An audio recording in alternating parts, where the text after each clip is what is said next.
Hello guys, today I am going to show you how to fix this error message. It's about when you start a game or any application. This error code 0xc0009a appears.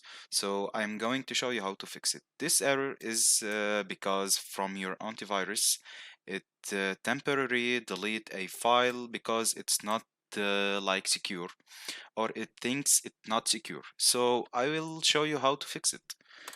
First, go to your antivirus. Then I have this antivirus. It don't care what your antivirus is, but it don't need to uninstall your antivirus. Just follow my steps.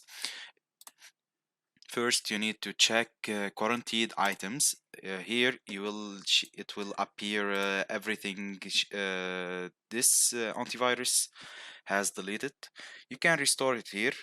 This is the file I need to run this game, Watch Dogs. So I will restore it.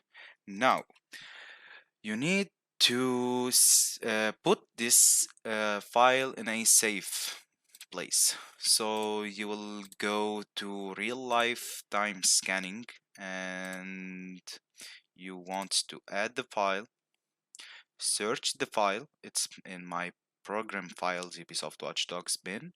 This is the file I want to secure, and done. It is secure right now. Let's start the game and see. Info, just comment in the chat and I will help you. And if you want crack for this game or any game, just say in the comment section and I will help you. Thank you.